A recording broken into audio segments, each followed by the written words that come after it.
I had a professor in college who told me a story of a time that he was in graduate school and something terrible happened to him. He was studying one day and all of a sudden he started blinking because he realized he's struggling to read the words on the page in front of him. And it progressed. It didn't get better. In fact, it got worse to the point that he realized, I can no longer read my textbooks. Something had gone really wrong with his vision and he's freaking out. So he makes an appointment with the doctor. And he goes in and the doctor does a number of tests. And the doctor says, I have good news and I have bad news. The good news is there's nothing wrong with your eyes. The bad news is there's something wrong with your brain, or more specifically, your lifestyle. He says medical students have this problem sometimes too because they study so much that eventually their body and brain starts to shut down as a way of telling you, take a break. And a quick Google search suggested the diagnosis of stress-induced temporary vision loss. And so it was his body's way of saying, you are trying too hard. You need to rest. And after a while, his vision returned to normal, and he was able to get back at it. Some of you have come from crazy, stressful weeks. And many of us struggle with vision problems, not necessarily with our physical eyes, but with our outlook in life.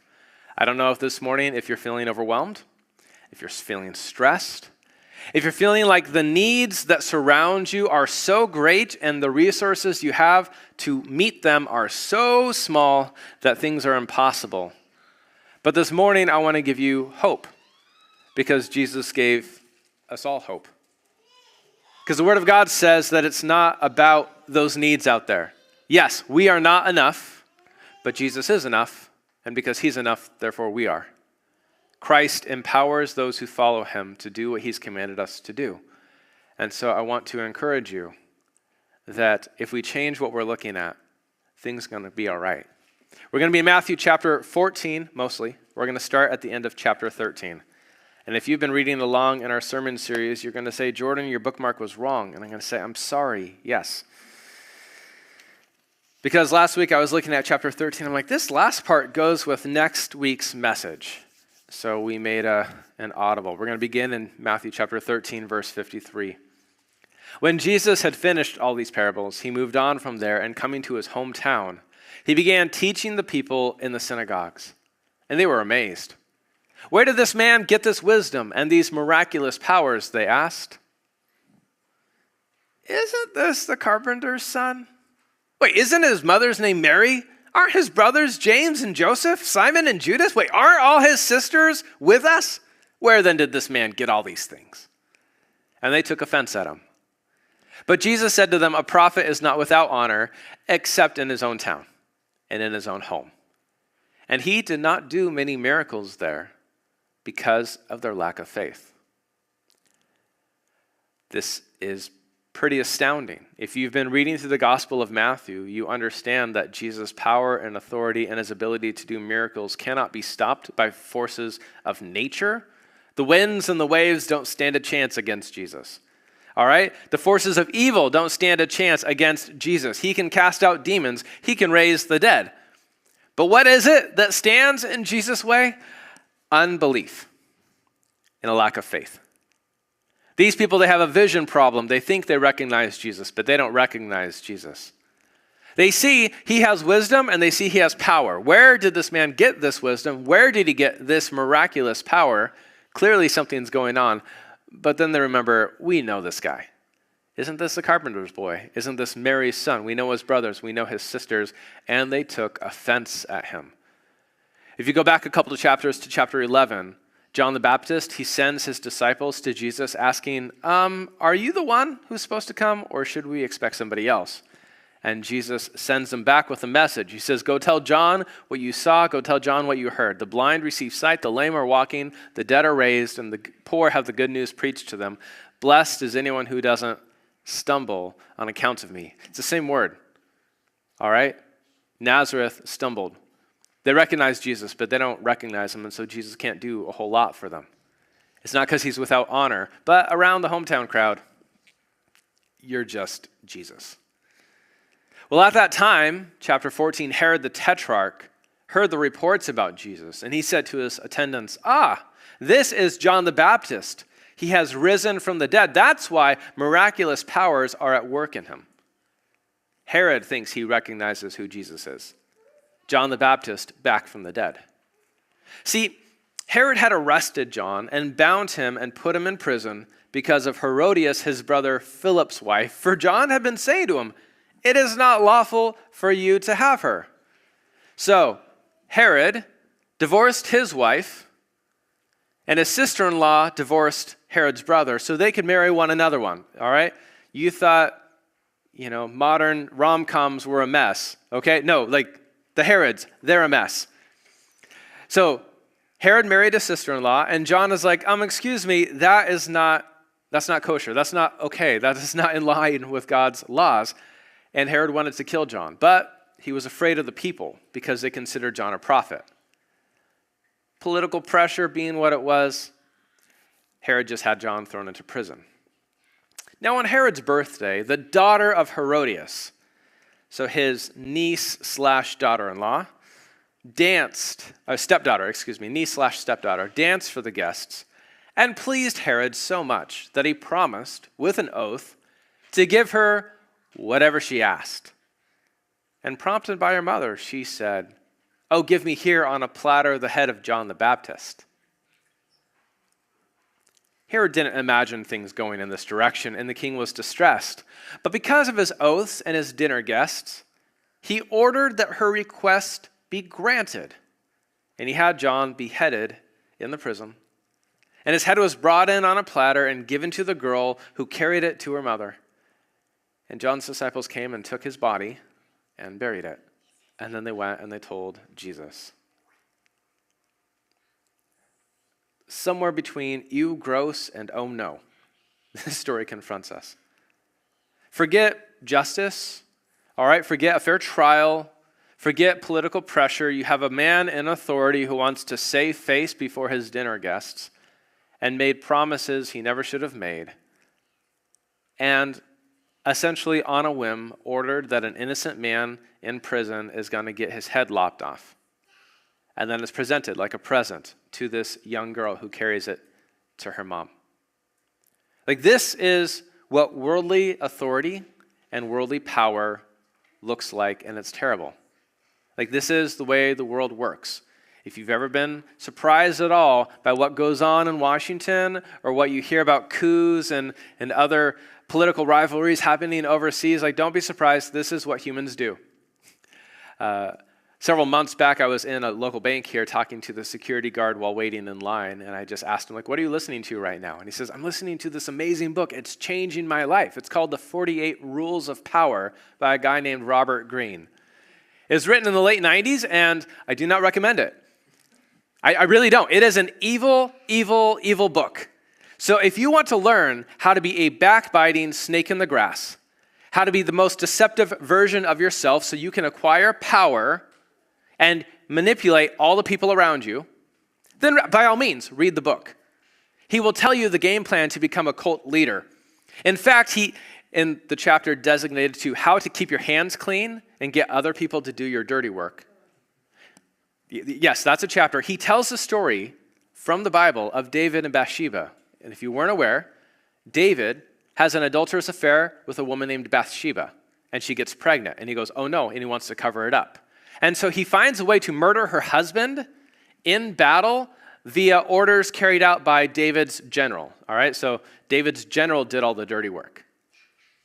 The end of the story, go and do likewise. It's an evil book, but it's how power in the world works. Now, the reason I highlight this is because the very next story, we're going to see someone else who has power at a feast. And instead of using it for self-serving interests at the expense of others, he's going to use it to serve others at the expense of himself. Let's keep reading. When Jesus heard what had happened, he withdrew by boat privately to a solitary place. We know from the other Gospels, John is Jesus' cousin. John was a forerunner, come to announce the way. Jesus began his public ministry when John was thrown into prison, and so now he hears this really, really terrible news. and he goes to grieve. He goes to be alone. By hearing of this, the crowds followed him on foot from the towns. And then Jesus landed and he saw the large crowd. I don't know about you, if you've ever gone to get away only to find that other people are getting in your way. Like you went to take a break and they broke in on you. All of you who've ever spent time around small children understand what that's like. Like, leave me alone. And if I was in Jesus, I would turn this boat around and I'd go somewhere else. But he doesn't. When Jesus landed and he sees the large crowd, he has compassion on them and he heals their sick. Now, as evening approached, the disciples came to him and said, "This is a remote place. It is already getting late. Send the crowds away so they can go to the villages and buy themselves some food." Okay, this is really cool. The disciples, they've been rubbing shoulders with Jesus for a while, and Jesus is rubbing off on them. Jesus has compassion on the crowds, and now the disciples do too. They're paying attention, and they're like, wait a second. We're hungry. They must be hungry. There's a lot of them, and there's nowhere around here to get food. So, hey, Jesus, for their sake, why don't you send them away so they can go get themselves a meal? But Jesus replied, he says, oh, they don't need to go away. You give them something to eat. I want to see the disciples' faces right now so bad. Because they respond, they're like, we have here only 5 loaves of bread and 2 fish, they answered. So, Jesus, there are 12 of us, and there's 1 of you. And we don't have enough to meet our own needs. And you want us to meet theirs. But Jesus' response, he says, well, bring them here to me, he said. And he directed the people to sit down on the grass.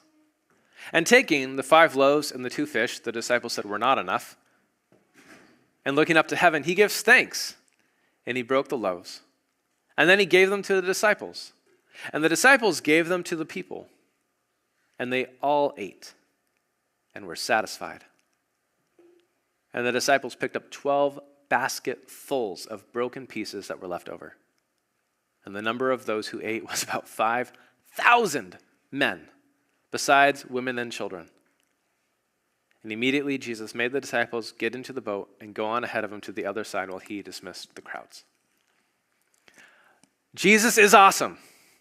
All right, not only is he better than Herod, who at a feast made a bad promise and ruined a guy's life.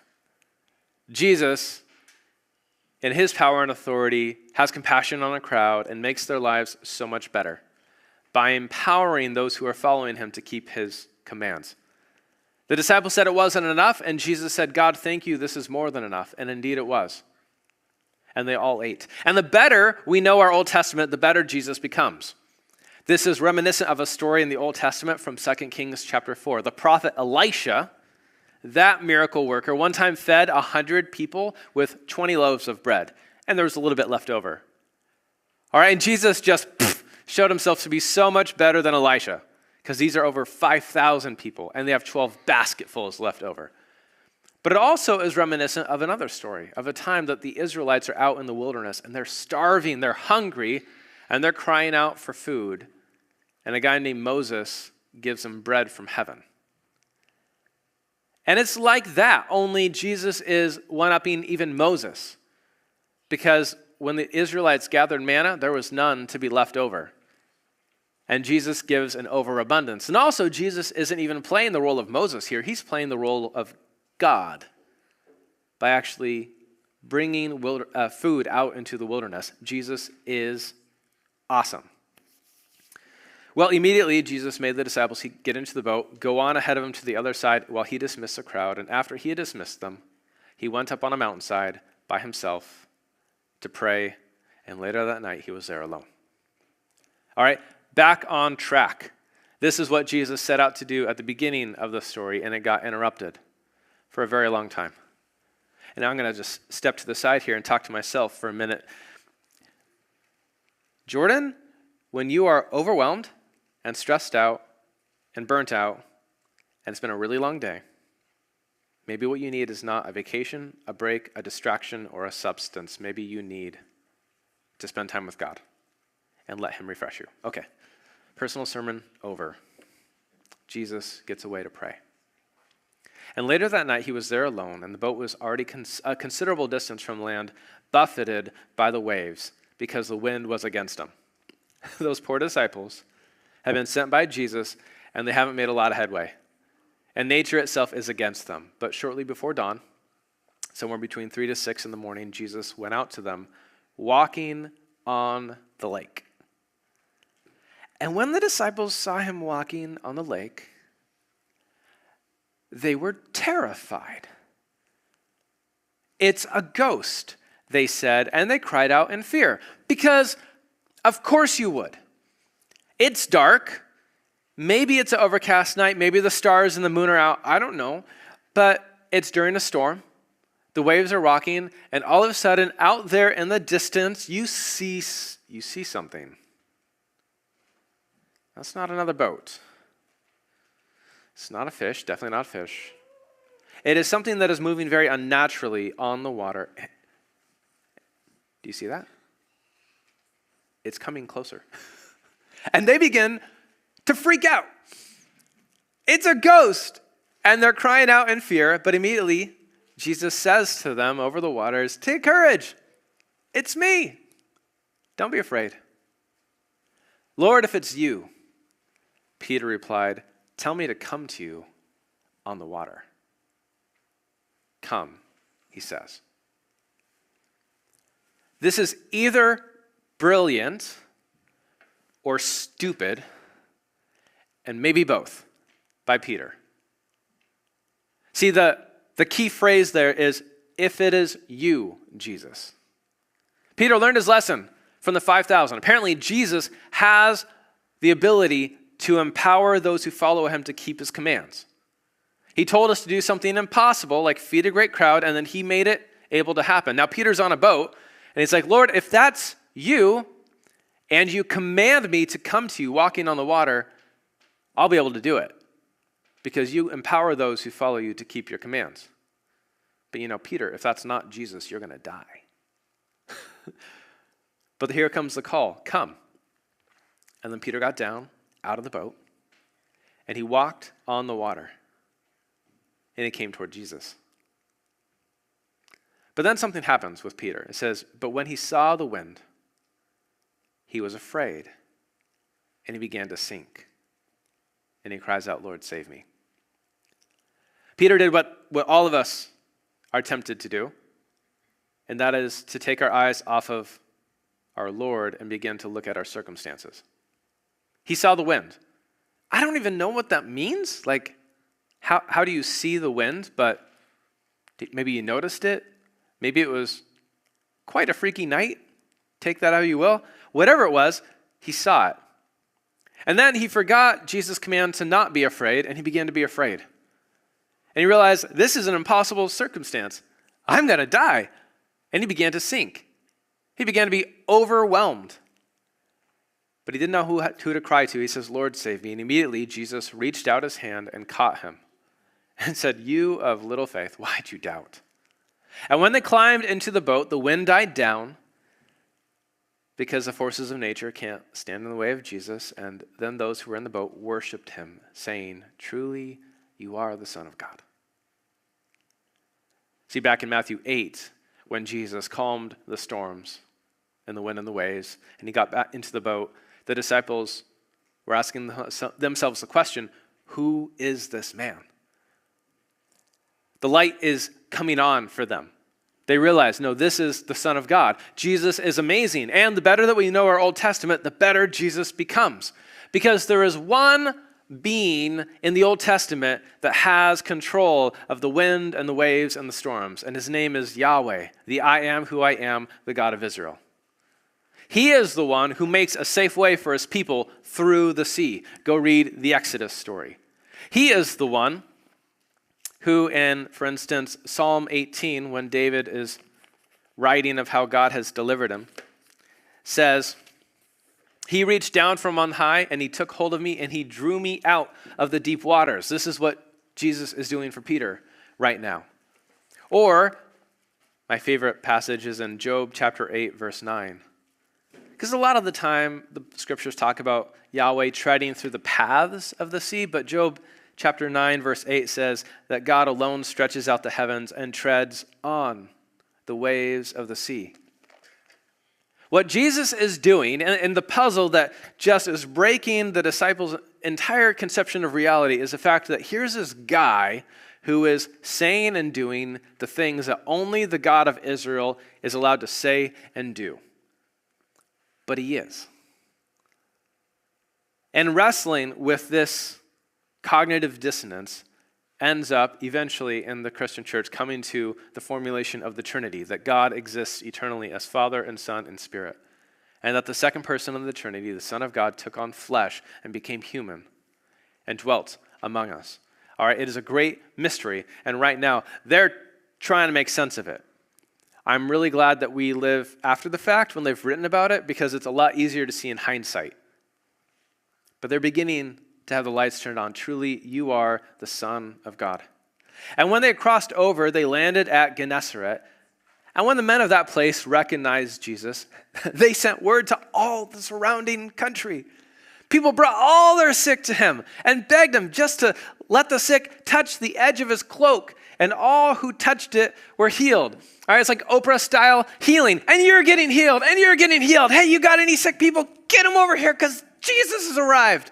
You know, they'd heard the story about the woman who had the bleeding. And it's like, oh, if I can just touch the edge of his garment, I'll be made well. And they're like, this is a great idea. Jesus, drive through healing. Let's just tag you on the way by. And it's working. And an amazing contrast to Nazareth, where Jesus couldn't do a whole lot of healing. These people, they recognize who Jesus is, and they all get healed. And this is the end of our passage this morning. May the Lord bless it. And the reason we included that last part of chapter 13 is because there's this cool little structure I want to tell you about. So let's see if I can do this.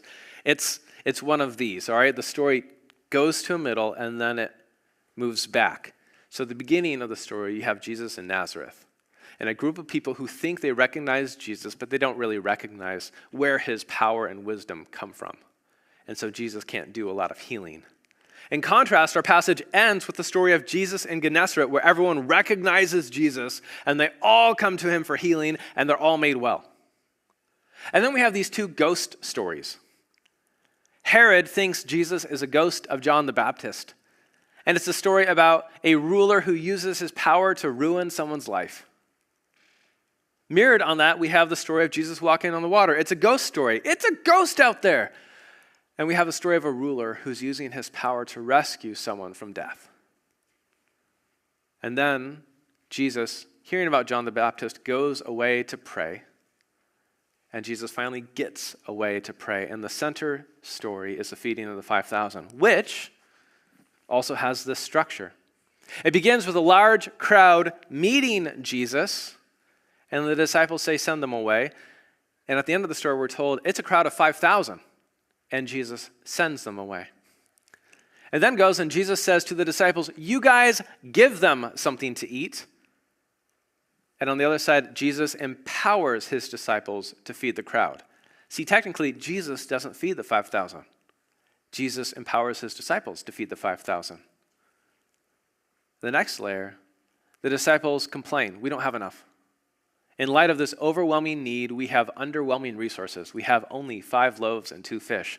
But Jesus takes those 5 loaves and 2 fish and thanks God. It's more than enough.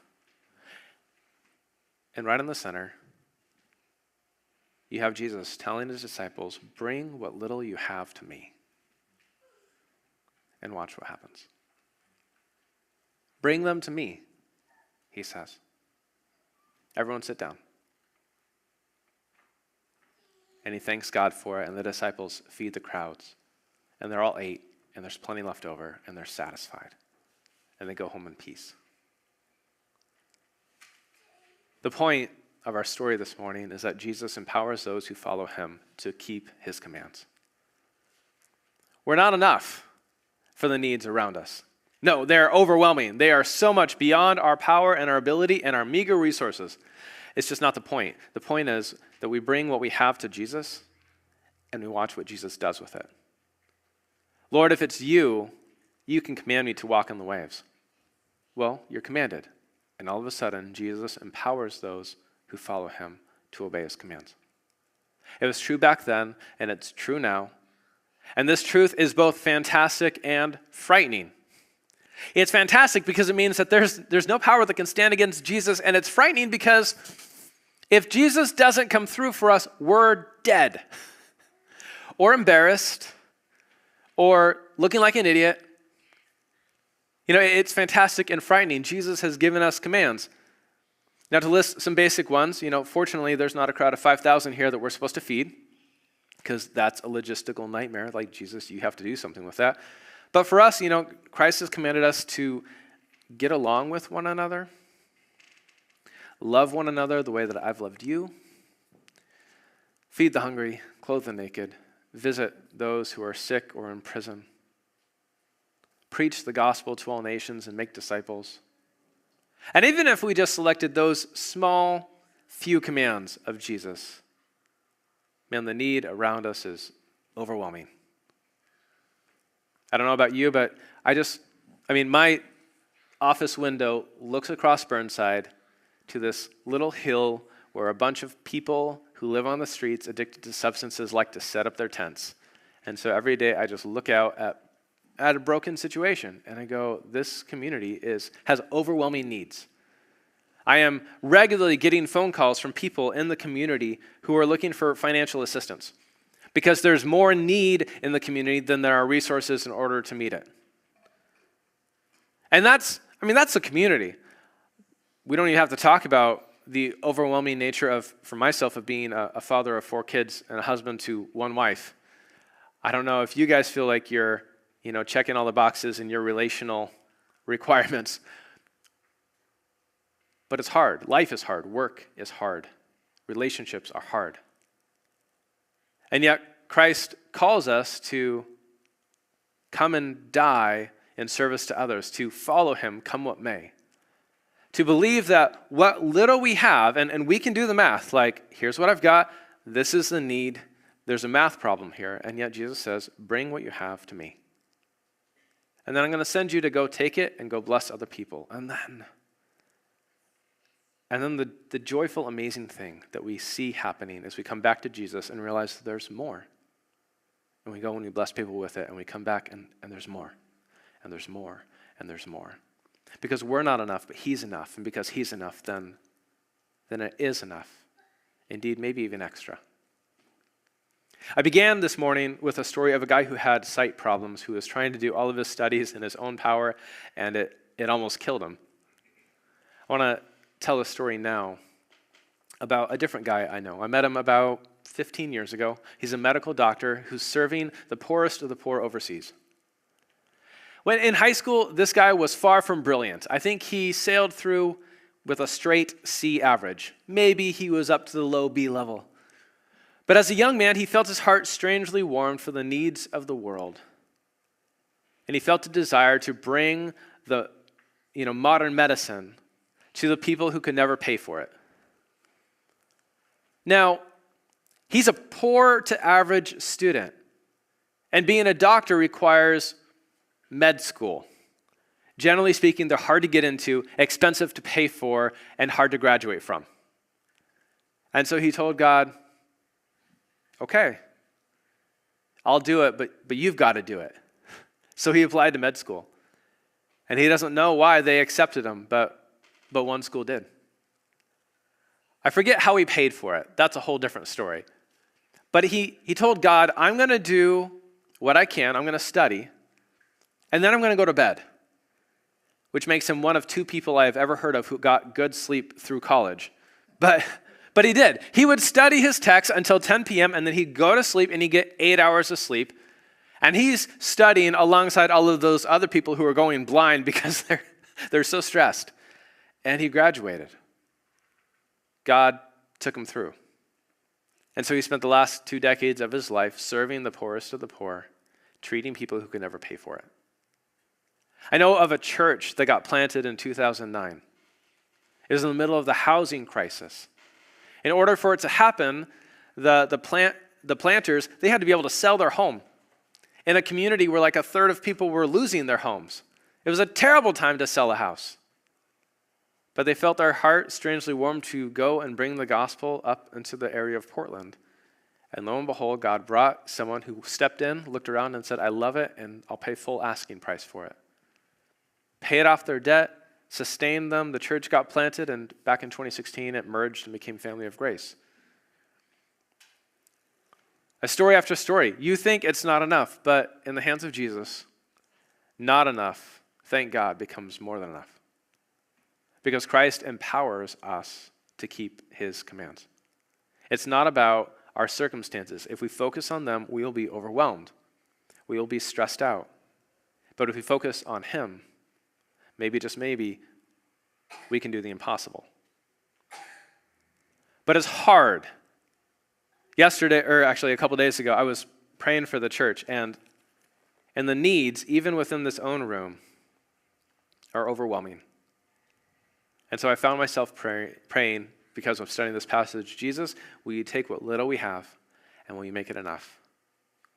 Will you take what little time we have, and will you make it enough? Will you take what little resources, financial resources we have, and will you make it enough? And may we just sit back and watch what you can do with something like this. Because Jesus is good. So if you're not a Jesus follower this morning, I hope you are indeed. But if you haven't quite figured it out, let me tell you this. There's no one like Jesus to serve. You will never have a political candidate who's better than Jesus to get behind. Because Jesus uses his power and his authority to serve us instead of being self-serving. But if you are a Christ follower, I would just say, here's what we should do. One, get to know Jesus and recognize who he is. He's the Son of God who came to save us. And if we know who he is, then we should know what he cares about. And so let's open our eyes to the needs in the community, and then let's pray like the disciples do. They come to Jesus and they say, excuse me, Jesus, there's a need here. I think you should take care of it. So let's tell Jesus about what's going on with our neighbor, about our situation at work, about what's going on with our kids, about what's going on with our parents, whatever it is. Tell Jesus about it. And maybe, just maybe, we find ourselves directed, this takes discernment, towards meeting a need that, honestly, it's way bigger than we could ever possibly hope to manage. But if we bring what little we have to Jesus, he just might make it enough and send us out to do what we can, and we come back to Jesus only to find there's more. Take courage. It is I. Don't be afraid. See, at the end of Matthew's gospel, there's another story. It's not quite a ghost story, but it does involve someone rising from the dead. It involves someone telling his disciples to take courage and not to be afraid. And then this person tells his disciples, all authority in heaven and earth has been given to me. And then he gives them just the craziest commission ever. He says, you guys, go into all the world and make disciples of all nations, baptizing them in the name of the Father, the Son, and the Holy Spirit, and teaching them to obey everything I've commanded you to do. And look, I'm with you always to the end of the age. This week I had a privilege of sitting down with a man and a woman who wanted to do the impossible, or the stupid, or the brilliant, or maybe all three. As a man and woman, they have 4 kids, ages 8 and under, and they're missionaries. They finished up their master's degree here in the U.S., and they're trying to raise money so they can go on a trip, a really, really, really long trip, because they want to move their family to one of the most politically unstable regions in the world. They want to take their kids into a place that is hostile to outsiders, that is hostile to Christians, where their very life might be put on the line. And they want to go there to spend the next decades of their life learning the language so that one day, maybe before they die, the people there might have a Bible written in their own native tongue. And on one level, from a worldly perspective, that is just stupid. Why would you ever risk your kids and go to a place like that? But because of Jesus, this just makes sense. Because Christ empowers his people to do what he's commanded them to do. Come what may. Would you guys pray with me?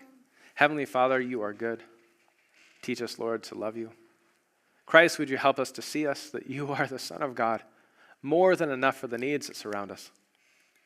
Jesus, would you help us to recall that it's not about our circumstances and it's not about our resources. It's about you. It's about you and your power and your love and your grace. And that it won't be easy. And that we won't necessarily feel like we have the resources to meet the overwhelming needs. But as we walk towards you, we may just find that we are sustained in supernatural ways. Would you help us to trust you, to obey you, and to bless the world in your name with what little you've given us, trusting that when we come back to you, we will find there's more to give. There's always more to give.